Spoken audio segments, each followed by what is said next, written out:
교독하겠습니다. 여호와의 말씀이니라. 보라, 날이 이르니니 내가 이스라엘 집과 유다 집에 새 언약을 맺으리라. 언약은 내가 그들의 조상들의 손을 잡고 애굽 땅에서 인도하여 내던 날에 맺은 것과 같지 아니할 것은 내가 그들의 남편이 되었어도 그들이 내 언약을 깨뜨렸음이라. 여호와의 말씀이니라. 그러나 그날 후에 내가 이스라엘 집과 맺을 언약은 이러하니 곧 내가 나의 법을 그들의 속에 두며 그들의 마음에 기록하여 나는 그들의 하나님이 되고 그들은 내 백성이 될 것이라. 여호와의 말씀이니라.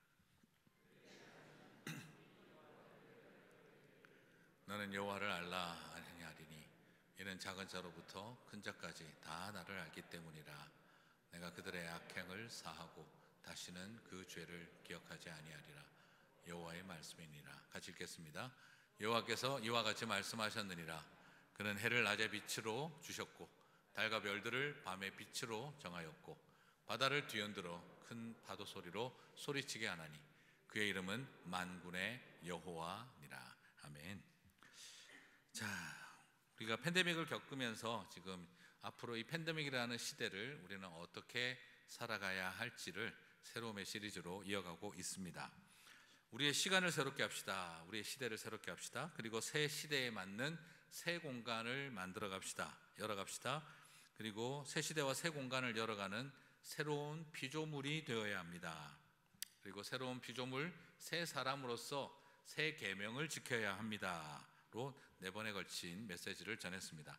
오늘은 5번째로 이제 이 새 시대를 열어가고 새 공간을 열어갈 새로운 피조물로서 우리는 새 계명을 이루어가는 우리는 새 언약의 일꾼이 되어야 합니다 라는 제목으로 오늘 같이 말씀을 좀 살펴보려고 합니다. 자, 여러분, 팬데믹 겪으면서 제일 많이 일어나게 된 것은 약속 깨어지는 일이다 라고 말할 수가 있어요. 옛날 같으면은 하루 전에 약속 못하겠다고 하면 화를 내는데 요즘은 다 이해를 하는 상황이죠. 열이 나요, 이 말 한마디면 끝납니다. 그러면 더 이상 뭐 묻지도 않고 몸이 으슬으슬 이러면 끝이에요. 그럼 더 이상 어떤 분은 요즘 아주 악용하는 사례도 있다 하는 이야기를 할 정도로 그런 상황이죠. 다시 계약하고 약속 잡아야 할 일들이 굉장히 많이 생겼습니다. 그렇죠? 모시기로 한 부흥의 강사 목사님도 다 취소가 되었고, 또 잡으려고 하니 다 취소된 약속 다 잡으려고 하니 더 밀리는 그런 일들이 또 생깁니다. 저도 약속하고 가지 못한 집회가 굉장히 많았고요. 그리고 지난번 가장 결정적인 건 코로나 중에도 제가 참 결혼식 계속 우리 청년들 프리메리지 카운셀링하고 했는데 3번에 걸쳐서 프리메리지 카운셀링하고 결혼식 하기 사흘 전에 코비드 걸려가지고 주례를 못하게 되는 상황이 왔을 때 정말 살다가 참 별일이 다 생기는구나 하는 생각이 들 정도로 미안하기도 하고 당황스럽기도 했습니다. 그리고 또한 우리 자신들도 그래요. 신앙생활 자체도 하나님하고 가졌던 약속, 공동체하고 가졌던 약속들이 지키기가 어려워졌습니다. 예배, 봉사, 그리고 또 때로는 헌금, 선교, 내가 하나님 앞에 이런 것 좀 해야지 하고 마음 먹었던 많은 것들이 다 캔슬되거나 딜레이가 되어져 버리고 말았습니다. 팬데믹의 시대가 계속 이어지면서 이제 2년이 넘어가면서 제 마음에 계속 드는 생각은 다시 우리가 하나님과 언약을 갱신하는 결단이 필요하다는 생각이 참 많이 들었습니다. 지금과 같은 때 새 언약을 맺는다는 건 도대체 어떤 것을 의미하는 걸까? 오늘 목사님 설교 대충 알겠다, 약속합시다, 똑바로 합시다, 뭐 이런 것 쪽으로 분위기로 가겠구나 하는 느낌이 살짝 오시겠죠. 그런데 오늘 새 언약의 의미는 좀 그런 의미는 아닌 것 같습니다. 오늘 같이 한번 새 언약의 의미를 다시 한번 돌아보면서 우리는 어떻게 새 언약을 받은 백성으로서 어떻게 살아야 할지를 같이 한번 살펴보도록 하겠습니다. 여러분, 질문을 던져보고 싶습니다. 약속을 깬 사람에게 여러분은 어떻게 하시나요? 정말 피치 못할 사정이 아니면 솔직히 말해서 사회적 관계라면 또 약속하고 싶으시겠어요? 저 인간하고 내가 또 약속을 하면 성을 간다 할 그런 마음이 생기죠. 더더구나 이게 이익관계에 기초한 중요한 계약이라고 한다면 금전적, 정신적 손해배상 청구하고 고소할 수도 있을 만한 일들이기도 합니다. 그런데 신기한 건 사회적 관계는 약속에 대해서 굉장히 힘들어지는데, 희한한 것은 가족 관계에 있어서 약속은 깨어져도 어떻게 하죠? 잘 다 이를 깨물고 악물고 다시 맺으시죠. 그렇죠? 여러분 생각해 보세요. 아들하고 딸하고 맺은 약속 한번 생각해 보십시오. 거의 이건 아들과 딸이 아니라 준사기범에 해당할 만큼 약속을 어기지 않았습니까? 지킨 약속이 있어야죠. 뭔가 물론 또 애들도 그럴 겁니다. 엄마 아빠는 거의 약속해봐야 소용이 없어 하는 경우도 있을 거예요. 참 신기한 건 가족이라고 생각하고 맺은 약속들은 깨어져도 또 맺고 또 기다려서 또 맺고 또 맺어갑니다. 그런데 사회적 관계가 되면 약속 또 맺어주기가 쉽지가 않죠. 어떤 의미에서는 여기서 우리가 이런 걸 발견할 수가 있어요. 하나님과 우리의 관계가 사회적 관계라면, 하나님과 우리의 관계가 한 형제와 자매, 부모와 자녀와 같은, 아버지와 아들과 딸 같은 가족의 관계라면, 하나님은 우리가 거의 사기범 수준에 해당할 만큼 하나님을 속이고 약속을 어겨도 주님은 여전히 우리와 언약을 맺어주시지 않을까 하는 생각이 듭니다. 사실 우리는 그렇죠. 아무리 그래도 가족이라도 또 열받잖아요. 그렇죠? 그러면 약속할 때 어떻게 돼요? 다시 약속은 해도 어떡합니까? 징벌적 계약을 약속을 하게 되죠. 단서 조항이 붙고 처벌에 대한 명시사항이 붙습니다. 한 번만 더 어기면 엄마 못 본다. 난 나간다. 참 신기하죠, 그죠? 남편 때문에는 말 안 하고 나가는데 자식 때문에는 나간다고 해도 안 나가세요, 그죠? 이런 여러 가지 특징이 존재하는데 막 그렇게 단서 조항을 막 다 알고 하지만 엄마는 아직도 안 나가셨어요, 그죠? 자, 이게 우리 안에 있는 약속하는 모습의 부분이죠. 남편들하고도 어떻습니까? 한 번만 더 어기면 징벌적 약속이 막 생기잖아요. 한 번만 더 술 먹고 늦게 들어오면 했는데 또 술 먹고 늦게 들어왔어요. 늦게 들어온 것만이 아니라 이번에는 거실에 새로 깐 카페트 위에다가 토하시면서 해물파전을 붙여놓으셨어요. 근데 아침에 일어나서 애들 밥 먹이고 정신없이 지금 도시락 싸고 보낼 준비하는데 옆에 쓱 나오더니 해장국 이러면은 더 이상 말을 하지를 말자 하는 상황에 이제 거의 오게 되지 않겠습니까? 혹시 우리 교인 중에도 이런 분들 계신가요? 말 안 하셔도 됩니다. 격하게 고개 끄덕이셔도 안 되고 가만히 계셔도 입장 난처하신 거 충분히 이해합니다. 자, 이런 식으로 약속을 깬다면 더 이상 새로 계약을 맺는다는 건 참 어려울 것 같죠. 차라리 이 인간과 약속할 바에야 소위 말하는 딴 오빠와 약속을 맺겠다 하는 그런 마음이 생길 만큼 사람 마음이 힘들어지죠. 그리고 한 번 더 꾹 참고 약속을 더 맺는다면 정말 처벌 조항이 넘칠 겁니다. 많은 의무와 그리고 많은 책임, 더 까다로워지고 더 뾰족해지고 더 날카로워질 가능성이 높죠. 소위 말하는 징벌적 언약을 맺게 될 겁니다. 그런데 하나님이 우리를 바라보실 때 사회적 관계가 아니라 가족 관계로, 자녀로 보신다면 하나님은 여전히 우리와 계속해서 약속을 맺어가실 분이다라는 것도 이해할 수가 있을 것 같아요. 약속을 깬 우리들에게 하나님 정말 어떻게 하실까요? 이미 다 말씀드렸습니다만 솔직히 이 언약은 하나님이 깨뜨리시겠습니까? 하나님이 약속 깨시겠습니까? 이 언약은 주로 사람이 깨뜨리는 거죠. 우리도 잘 압니다. 하나님은 신실하시죠. 신실하신 하나님, 혹시 여러분 들어보셨습니까? 신실하신 사람들라는 노래 들어보셨습니까? 그런 거 들어보신 적이 없을 겁니다. 우리가 알고 있듯이 인간은 하나님과 언약 관계 속에 있어도 감히 하나님에 대한 약속을 깨뜨리는 존재들입니다. 우리가 그런 하나님에게 약속을 깨뜨릴 때 하나님은 어떻게 하실까요? 하나님이 만약 우리와 사회적 관계를 맺고 있다면 계약을 안 하시거나 무서운 징벌적 언약을 맺겠죠.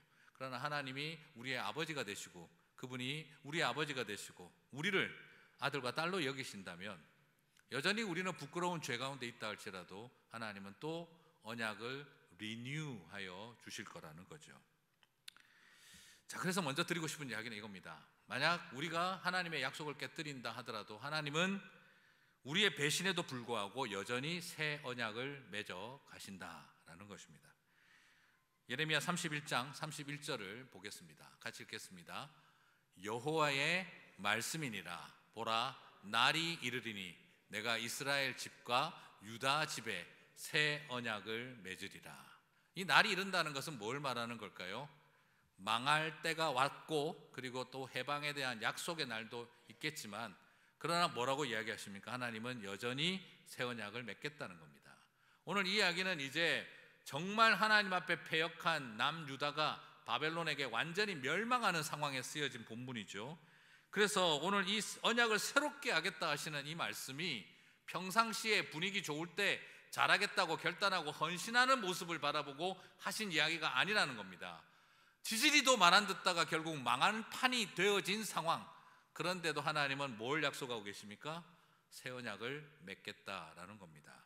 그것에 대해서 32절에서 이렇게 묘사하고 있습니다. 이 언약은 내가 그들의 조상들의 손을 잡고 애굽 땅에서 인도하여 내던 날에 맺은 것과 같지 아니할 것이니, 같이 읽을까요? 내가 그들의 남편이 되었어도 그들이 내 언약을 깨뜨렸음이니라. 여호와의 말씀이니라. 지금 어떤 상황이죠? 지금 이 언약을 맺는 상황이, 내가 너희들의 하나님, 신적 존재라고 설명도 하지 않고 너희의 남편이 되겠다라고까지 낮아졌는데 너희들이 나를 배신했다라는 겁니다. 여러분, 이런 상황에 약속을 맺겠습니까? 유대 사회의 전통에서 간음을 행하고 간통을 행한 아내라면 돌로 쳐 죽이는 일입니다. 화형을 시키는 일입니다. 돌로 쳐 죽이고 화형을 해도 되는 그런 상황일 때 하나님은 지금 뭘 말씀하고 계시느냐면 다시 약속을 맺겠다라고 말씀하고 있는 겁니다. 오늘 말씀드리는 이 새 언약의 배경은요, 이스라엘이 뭔가 점진적으로 개선이 일어나고 결혼식 할 때 언약을 맺고 계신 게 아니라, 이제 완전히 결혼 생활이 끝난 정도가 아니라 돌로 쳐 죽여도 되는 상황이 왔는데도 하나님은 다시 너와 언약을 맺겠다 한 것이 새 언약이다라는 것입니다. 사랑하는 성도 여러분, 무슨 말일까요? 우리의 믿음 생활이 깊어지고 뜨거워져서 하나님은 새롭게 언약을 맺고 있는 게 아니라, 우리가 바닥을 치고 그리고 절망 가운데 던져져 있을 때에도 저와 여러분을 향한 하나님의 언약이 끝나지 않는다는 것입니다. 이쯤 되면 하나님은 유대인들과 관계 때려치워야 합니다. 하지만 여전히 그들과 언약을 맺습니다. 그러면 이런 생각 나겠죠. 이거야말로 징벌적 언약일 것이다. 한 번만 더 그러면 이런 징벌적 언약이 맺어지지 않을까. 그런데 31장 32절 다시 한번 볼까요? 예상 바뀝니다. 분위기는 처음에 좀 그래요. 자, 보시면 이 언약은 내가 그들의 조상들의 손을 잡고 애굽 땅에서 인도하여 내던 날에 맺은 것과 같지 아니할 것이니. 이것만 보면 느낌이 살짝 어떻습니까? 그렇지, 하나님도 지금 삐져서 마음이 섬찟한 거지. 오늘 이 약속은 너랑 나랑 결혼할 때 맺었던 언약과 같지 않을 것이다. 새 언약을 맺자. 단단히 벼르고 와서 검은 머리가 팥뿌리가 아니라 검은 머리에 흰 점만 튀어도 그냥 막 거의 이러는 분위기로 지금 거의 넘어간 거죠. 느낌상 굉장히 쎄하다 하는 생각이 드는 그런 분위기입니다. 남편과 언약을 깨뜨린, 이렇게 나오죠. 자, 그렇다고 한다면 이번에 맺는 새 언약은 출애굽 때 모세와 함께 맺었던 언약의 분위기와는 더 장엄하고 뾰족하고 날카롭고 거칠 것 같다는 생각이 듭니다. 징벌적 계약이 드디어 맺히는구나, 하나님도 드디어 새 언약이라고 하는 한 칼을 뽑으시는구나, 이런 생각이 듭니다. 그런데 33절과 33절을 보시면 완전히 예상 바뀝니다. 그러나 그날 후에 내가 이스라엘 집과 맺을 언약은 이러하니, 같이 한번 읽겠습니다. 곧 내가 나의 법을 그들의 속에 두며 그들의 마음에 기록하여 나는 그들의 하나님이 되고 그들은 내 백성이 될 것이라. 여호와의 말씀이니라. 그들이 다시는 각기 이웃과 형제를 가리켜 이르기를 너는 여호와를 알라 하지 아니하리니 이는 작은 자로부터 큰 자까지 다 나를 알기 때문이라. 내가 그들의 악행을 사하고 다시는 그 죄를 기억하지 아니하리라. 여호와의 말씀이니라. 여러분, 모세랑 처음 맺을 때는 언약을 무엇으로 맺었습니까? 돌판에 새겨 가지고 주셨지요. 그런데 그때같이 하지 않을 거라는 거예요. 이제는 어떻게 한다고요? 우리의 속마음에다가 새겨주겠다라고 하는 겁니다. 눈에 보이는 거, 이런 거, 율법 조약 이런 거 중요하지 않다. 네 마음의 법을 만들어주겠다. 그리고 그런 거 주시면서 율법을 지키고 하나님을 똑바로 알고 앞으로 하루에 3시간씩 성경 읽고 신학적인 공부하고 하나님에 대해서 똑바로 알아, 이런 이야기를 하지 않으세요. 더 이상 너희들이 하나님을 알라 할 필요가 없게 내가 할게. 큰 자부터 어린아이까지 이미 다 나를 풍성히 알도록 하마. 그리고 하시는 말씀이 뭡니까? 너희들이 죄를 다 사하고 다시는 너희의 죄를 기억도 하지 않겠다라고 하시는 거예요. 이거 완전히 무슨 약속입니까 이게? 배신에도 불구하고 징벌적인 언약을 맺고 계신 게 아니라 화도 내지 않고 오롯이 더 큰 사랑과 은혜를 베풀겠다고 약속하고 있는 겁니다. 그리고 여전히 나는 너의 하나님이 되고 너는 내 백성이 되리라고 약속하고 있어요. 이거 보고 있으면요, 자식 버리지 못하는 엄마의 모습을 그대로 보는 것 같아요. 어떤 일이 있어도 제가 좀 하나님 말리고 싶어요. 주님 좀 하고 싶어요. 이게 지금 뭡니까 이게? 유대인들 이러면은 유대인들 저 못된 버르장머리 절대 못 고칩니다. 그런데 하나님은 이렇게 지금 당신의 나라 말아먹고 성전 저 모양 저 꼴로 만들어 놓고 이런 이스라엘과 유대를 향해서 나는 너희들의 하나님이 되고 너는 여전히 나의 첫사랑이고 나는 너의 여전히 첫사랑이 되어줄게. 이 지금 뭐 하시는 겁니까? 하는 생각이 들 판인 거죠. 새 언약은 이제 그냥 쇠에다가 파가지고 금칠해가지고 눈에 보이도록 붙여놓고, 그리고 하나님을 아는데 하루에 3시간 이상 네가 기도하고 말씀 안 보면 넌 이제 안 되고, 그리고 모든 악행에 대해서 내가 일벌백계 알 것이니 나는 네가 지난 여름에 한 일을 다 알고 있다. 한 번만 더 걸려라. 이제 너 발에 전자팔찌 채워놨고 GPS 붙여놨으니까 교회, 집, 직장 그 외에 다니기만 해봐라. 너 지금 집행유예 기간이야. 지금 이렇게 하셔도 될 판에 주님은 말씀하신 겁니다. 네 죄를 내가 다 사하고 기억조차 하지 않겠다라고 해버린 겁니다. 여러분, 이건 지금 하나님이, 죄송합니다 표현이 거친데, 사랑에 미치신 거예요. 말 그대로 내 새끼 위해서 모든 것을 내려놓는 어머니의 마음으로 지금 하나님이 함께하고 계십니다. 내가 다 지켜줄게. 알아요.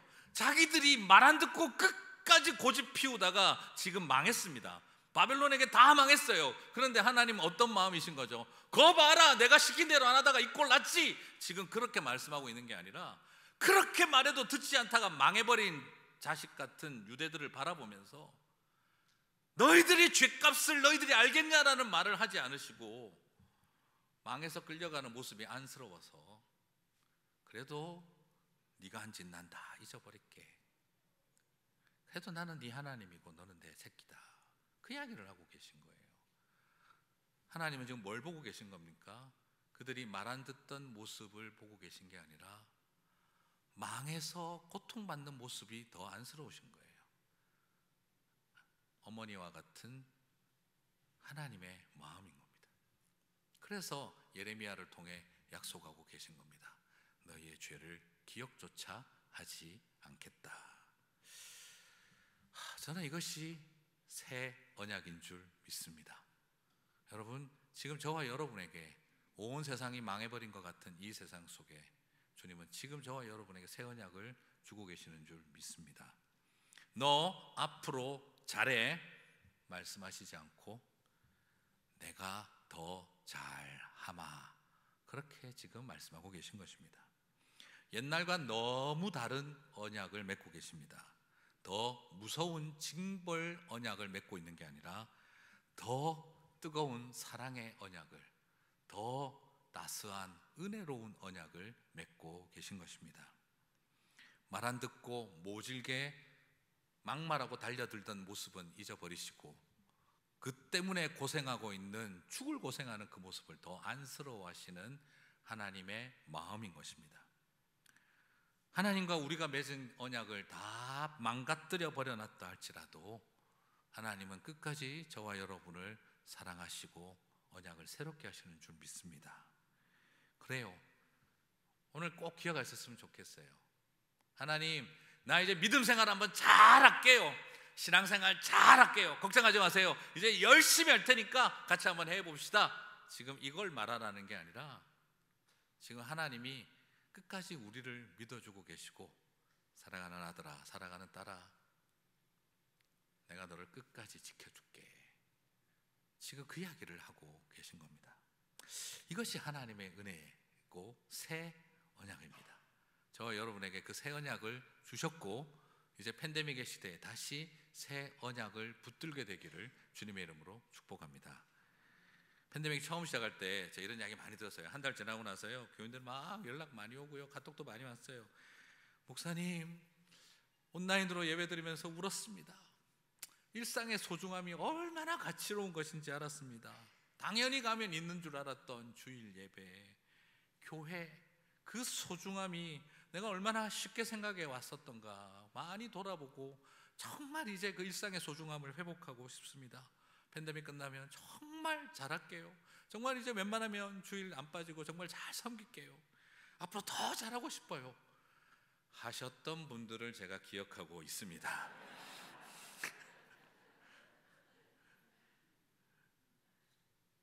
근데 팬데믹 한 2년 지나고 나니까 가끔이라도 와주시면 고맙다는 생각이 드는 분위기로 바뀌고 있는 현실도 알고 있습니다. 예수님 만나고 가졌던 첫사랑, 어느 틈에 현실의 무게가 우리를 자꾸 잃어버리게 만듭니다.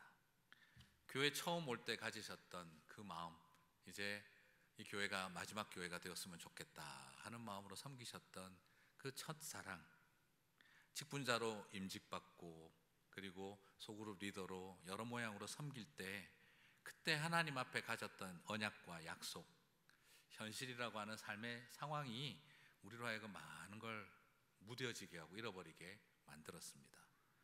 그렇다고 한다면 지금 하나님은 어쩌면 징벌적 약속을 맺으려고 하실지 모르죠.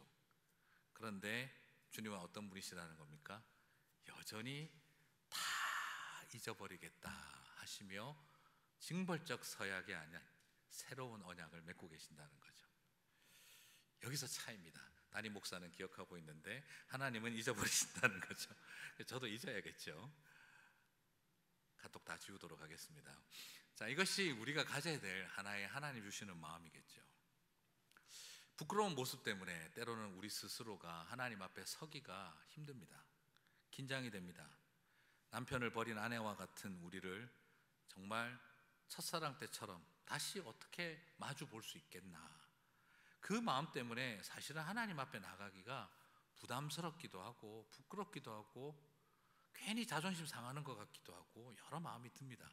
그러나 주님께서 하시는 것은 내가 한 짓을 기억하겠다가 아니라 너의 어떤 것도 기억하지 아니하시겠다 하는 새 언약을 주고 계신다는 거죠. 여러분, 사실 가장 여러분들도 이미 그 마음 아시잖아요. 아이들 키우면서 그 마음 아시지 않습니까? 여전히 방황하는 우리들의 자녀들과 그리고 길을 찾지 못하는 가족들, 여러분 진노의 불만 쌓여가는 것 같은데 하나님은 이미 아담과 하와 때부터 지금까지 새 언약을 계속 맺어 오셨다는 거죠. 성경의 역사는 뭐냐? 우리가 범죄하고 죄 지을 때마다 다시 살리는 새 언약이 갱신되어져 온 역사였다라고 생각하면 됩니다. 팬데믹 지나시고 계시면서 혹시 마음에 무너지시고 흔들리고 깨어져 버린 내 하나님과의 언약과 약속들, 주님께서는 기억도 안 하시고 우리들에게 새 언약으로 오게 하신다는 겁니다.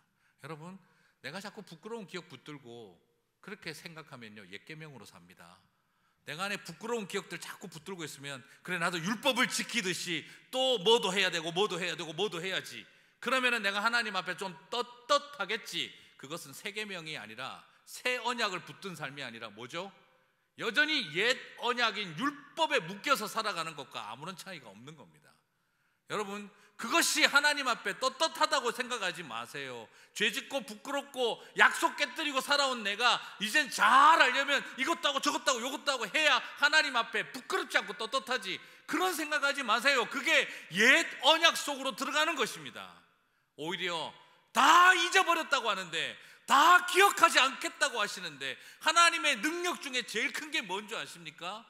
모든 것을 아는 전지한 하나님이 모든 것을 모르기로 하는 무지한 하나님이 되기로 결단하는 일입니다. 뭐에 관해서는요, 당신의 사랑하는 아들과 딸을 향해서는요, 우리의 죄에 대해서는 하나님은 완벽하게 전지전능하신 분이 아니라 완벽하게 무지한 하나님이 되십니다. 사랑의 마음이 뺏겨서 무지를 선택하는 겁니다. 나는 너에 대해서 아는 게 하나도 없다, 네가 지은 죄에 대해서. 그걸 결단하시는 분이 하나님의 능력입니다. 거기에서 왜 떳떳하려고 애쓰십니까? 그건 옛 계명을 붙든 삶인 겁니다. 새 언약에 붙으십시오. 믿음은 이처럼 새 언약의 은혜를 주시는 주님의 믿음입니다. 여러분, 이런 우리에게 그런 믿음을 주시는 것, 주님이 끝까지 믿어주시는 것, 이게 은혜입니다. 여러분, 사람들이 왜 기독교 신앙을 잘 안 믿는 줄 아세요? 너무 빡빡하고 까다로워서 못 믿는 게 아니고요, 너무 쉬워 보여서 안 믿는 겁니다. 너무 무서워서 못 믿는 게 아니라 무섭지 않아서 안 믿는 겁니다. 못 믿는 게 아니라 은혜가 너무 넘치고 사랑이 너무 넘치고 너무 용서하시니까 언제든지 끝까지 기회가 있는 줄 알고 착각해서 안 믿는 겁니다. 이렇게 살았는데도 용서받고 사랑한다고 믿겨지지가 않아서 안 믿는 겁니다. 오늘 우리가 다시 기억해야 할 것은 새 언약을 지금도 주시는 주님의 믿음입니다. 그래서 여러분, 은혜가 뭔지 알고 나면은요, 주님 걱정하지 마세요. 제가 이제 잘 믿을게요. 나 이제 정말 신앙생활 잘할게요. 걱정하지 마세요. 이제 제가 이 교회에서 정말 최선을 다하겠습니다. 은혜가 뭔지 알면은요, 감히 함부로 그런 유치한 말들을 할 수가 없습니다. 정말 어디다 대고 네가 지금 그런 소리로 하나님 앞에 폼 잡니 하는 겁니다. 그냥 그 압도적인 은혜와 그 언약 앞에서 한번 잘 해볼게요 하는 말이 나오는 게 아니라, 내가 이 은혜를 알고도 이렇게 살면 마땅하지 않다, 그 은혜에 마땅히 살고 싶다는 말을 고백할 수는 있어도 하나님 앞에 멋지게 신앙생활 잘해보겠다고 큰 소리 칠 수는 없는 것입니다. 먹먹해서 말을 아끼게 되고 삶으로 사용하게 되는 것인 줄 믿습니다. 그러면 이것이 어떻게 되느냐? 실제로 왜 이게 그렇게 될 수밖에 없느냐? 이 새 언약은 누가 완성하셨을까요? 우리가 열심히 살아서 하는 게 아니에요. 새 언약을 누가 완성하셨을까요? 예수 그리스도께서 완성하셨습니다. 내가 그들의 악행을 사하고 다시는 그 죄를 기억하지 아니하리라. 누가 어떻게 완성하셨습니까? 예수님이 십자가에서 보혈의 피를 다 쏟으심으로 완성하셨습니다. 우리의 모든 죄가 사함받고 우리의 모든 악행이 기억되지도 않는 일, 무엇으로 가능하냐? 예수 그리스도의 보혈을 믿는 믿음으로 가능한 것이죠. 누가복음 22장 10절에서 22절을 봅니다. 예수님 말씀하셨습니다. 또 떡을 가져다가 감사하기도 하시고 떼어 그들에게 주시며 이르시되 이것은 너희를 위하여 주는 내 몸이라. 너희가 이를 행하여 나를 기념하라 하시고, 같이 읽겠습니다. 저녁 먹은 후에 잔도 그와 같이 하여 이르시되 이 잔은 내 피로 세우는 새 언약이니 곧 너희를 위하여 붓는 것이라. 새 언약이 어떻게 드러났습니까? 이 예레미야에게 말씀하셨던 너희들의 죄를 사하고 너희들의 악행을 기억조차 하지 않겠다는 이 새 언약이 누구를 통해 어떻게 완성되어집니까? 그리스도께서 흘리시는 보혈을 통해 드러나고 완성됩니다. 여러분, 성찬을 하시는 중요한 이유를 아셔야 됩니다. 우리는 성찬식 할 때 내가 능력받고 내가 은혜 받고 이게 아닙니다. 우리는 성찬할 때마다 뭘 기억하는 거죠? 그래, 새 언약이 우리 가운데 임하셨다. 내 죄를 기억도 하지 않으시는. 고린도전서 11장 25절 26절에서 바울도 다시 인용합니다. 식후에 또한 그와 같이 잔을 가지고 이르시되, 같이 읽겠습니다. 이 잔은 내 피로 세운 새 언약이니 이것을 행하여 마실 때마다 나를 기념하라 하셨으니 너희가 이 떡을 먹으며 이 잔을 마실 때마다 주의 죽으심을 그가 오실 때까지 전하는 것이니라. 아멘. 자, 여기에서 우리가 다시 발견합니다. 우리는 하나님의 예수 그리스도의 십자가를 통해 어떻게 됐죠? 이 새 언약을 받았습니다. 그러면 이제 받은 것으로 끝나나요? 나는 이 새 언약의 수혜자가 되었다, 이것으로 끝나나요? 아닙니다. 오늘 성찬에서 굉장히 중요한 것은 내가 수혜자가 되는 것으로 끝나지 않습니다. 이 그리스도의 죽으심을, 새 언약의 이야기를 어떻게 하라고요? 주님 오실 때까지 땅 끝까지 전하라는 겁니다. 선교적 사명을 우리들에게 도전하고 있습니다. 새 언약을 수혜자가 되는 것이 아니라 이제는 베푸는 시혜자의 삶을 살아가야 한다 하는 것을 보여주고 있습니다. 주님이 그들의 남편이 되셨어도 남편을 버린 간음과 배신의 상황입니다. 그런데도 죄를 사하고 악행을 기억하지 않겠다고 하신 주님은 십자가에서 물과 피를 다 쏟으시고 매번 우리가 드리는 성찬을 통해 이 새 언약을 갱신하고 계십니다. 그리고 또한 새 언약을 갱신하실 뿐만 아니라 이제 저와 여러분이 새 언약의 일꾼이 되어 그리스도의 피와 그 새 언약의 이야기를 전파하는 사명을 저와 여러분에게 주셨다는 것입니다. 새 시대를 살아가야 할 사람들은 새 언약을 받은 사람으로, 그리고 새 언약을 베푸는 사람들로 살아가야 하는 것이죠. 신랑이 배신한 신부 대신하여 채찍 맞고 피 흘리고 죽었던 것처럼 이제 우리는 또한 배신당하면서도 피 흘리며 그 은혜를 전하며 살아야 한다는 것, 이것이 새 언약의 삶이라는 겁니다. 그래요, 성찬식을 할 때마다 우리는 새 언약을 받은 사람, 새 언약을 전하는 선교적 삶, 이 두 가지를 생각해야 하는 것입니다. 새 시대는 이렇게 새 언약의 은혜로 삽니다. 팬데믹이 터지고 사람들이 신뢰와 약속이 다 무너진 삶을 살았어요. 이런 시대에도 주님은 다시 우리에게 새 언약의 소명을 주고 계십니다. 그러므로 부탁드리고 싶습니다. 새 언약의 일꾼은 상대가 언약을 깨뜨리는 자리에서도 그 언약을 지키는 사람이 되어야 합니다. 새 언약의 일꾼은 상대가 배신하고 거절하는 자리에서 그 언약을 붙들고 사랑하고 용서하는 삶을 살아야 합니다.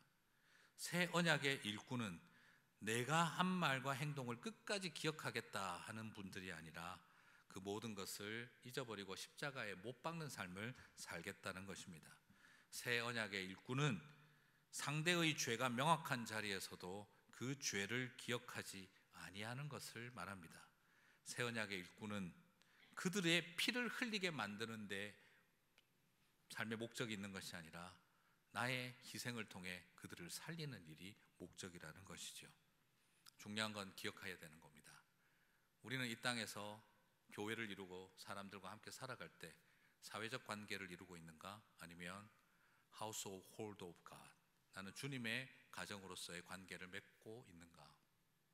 만약 우리의 관계가 사회적 관계라면 더 이상 맺을 언약도 없고 맺어도 징벌적 약속만 있겠지요.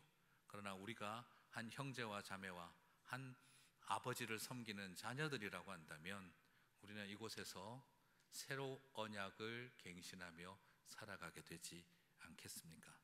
그 새 언약의 일꾼으로 이 세상을 바라보는 저와 여러분 되셨으면 좋겠습니다. 그렇습니다. 말씀을 마무리합니다. 새 언약을 맺는다는 것은 곧 새 관계를 새롭게 한다는 거죠. 그렇죠? 여러분, 관계는요, 관심을 먹고 자랍니다. 한 번 관계 형성되면 관심을 안 줘도 끝까지 가던가요? 네, 집에 강아지 데리고 오셔가지고 관심 안 주는데 그 집이 우리 집 개일까요? 아니면 지나가는 강아지일까요? 아무 차이가 없습니다. 관심을 줘야 관계가 형성됩니다. 결혼하고 나서 남편에게 관심을 한 번도 안 주셨는데 잘 유지되시던가요? 네, 관심을 줘도 안 되는데 지금 안 주는데 관계가 유지가 될까요? 안 됩니다. 관계라고 하는 것은 한 번 준 관심이 원자력처럼 영원히 돌아가는 자동 시계 같은 게 아닙니다. 작은 관심과 사랑, 그리고 용서와 품어줌, 그 과정이 계속한 관심이 없으면 멈춰버리는 수동시계입니다. 관심이 없어지면 관계는 없어지고요, 관심이 없어지면 관계는 없어지고, 관계가 있던 자리에 경계가 생깁니다.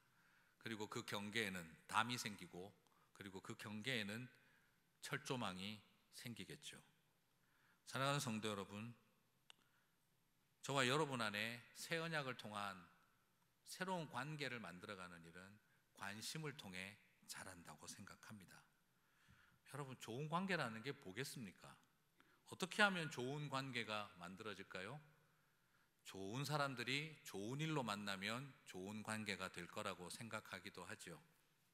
그런데 꼭 그렇습니까? 네. 사랑하는 사람과 만나서 사랑하는 관계를 만들었는데 끔찍한 관계가 되죠. 네. 결혼이 장난이니 하고 결혼했다가 결혼이 장난이네가 되는 경우가 있죠. 아무리 좋아하는 사람, 좋은 사람도요, 좋은 사람이라고 해서 나쁜 관계 안 만드는 거 아닙니다. 아픈 관계 만들어 갑니다. 그러면 어떻게 하면 좋은 관계를 유지하고 있었을까요? 여러분에게 좋은 관계에 있는 사람을 한번 생각 한번 해보시겠습니까? 뭐든지 그냥 내가 잘했다 쪽으로 가시는 분도 있어요. 내가 잘했으니까 그렇지, 이렇게 생각하실 수도 있겠지만, 끝까지 좋은 관계로 남아있는 분의 특징은 나랑 똑같은 사람, 생각이 비슷한 사람, 차이가 없는 사람이 아니에요. 끝까지 좋은 관계로 남아있는 사람들은 차이는 있지만 나의 관심과 나의 생각을 존중하고 경청해 준 사람이 있다면 좋은 관계가 남습니다. 좋은 관계는 나를 위해 많은 것을 참아주고 견뎌준 사람이 있을 때 좋은 관계가 됩니다. 참아줄 마음 없고 견뎌줄 마음이 없으면 좋은 관계는 유지할 수가 없습니다. 그래서 나의 실수와 잘못, 차이와 다름에도 불구하고 나를 위해 참아주고 견뎌준 사람이 있구나 하는 것을 알 때 그 관계가 소중하다는 것을 알게 되는 것이죠. 저는 여러분에게 그 부탁을 드리고 싶습니다. 하나님과 여러분이 좋은 관계에 있다면 내가 신앙생활 잘해서 그런 것이 아니라 주님이 참아주고 견뎌주셨기에 좋은 관계에 있는 겁니다. 아직도 다 끝난 줄 알았는데 새 언약을 주시는 것은 주님이 지금도 참고 견디고 계셨기에 우리가 그 관계를 이어가고 있는 것이고, 다 떠나고 탕자처럼 돌아와도 여전히 아들로 맞아주시는 것은 끊임없이 참고 견뎌주시는 분이 계시기 때문입니다. 여러분들에게 좋은 관계가 많으시기를 축복합니다. 그리고 좋은 관계 만들어 가시는 분들이 되시기를 바랍니다. 맞는 사람 찾아야 좋은 관계 된다 생각하지 마시고, 잘 참는 사람이 있을 때, 새 언약의 의미를 아는 사람들이 있을 때 좋은 언약은 만들어져 가는 것이겠죠. 사랑하는 성도 여러분, 그래서 참지 않으셨습니까? 그래서 이 인간 참고 사셨고, 그래서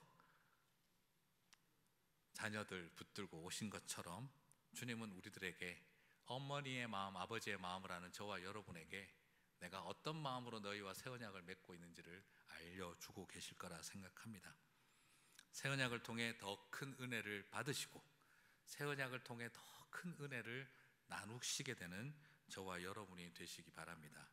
새벽 기도, 주일 예배, 목장, 소그룹, 그리고 직분자로서의 사명, 내가 하나님 앞에 가지고 결단했던 약속들, 다시 한번 내가 결심하고 잘해야겠다 생각하지 마시고 여전히 새로운 언약으로 다가오시는 그분 앞에, 그 은혜 앞에 이렇게 하지 않는 것이 마땅하다라고 고백하며, 이렇게 사는 것이 마땅하다 고백하며 나아가는 은혜 앞에 압도된 저와 여러분 되시기를 주님의 이름으로 축복합니다.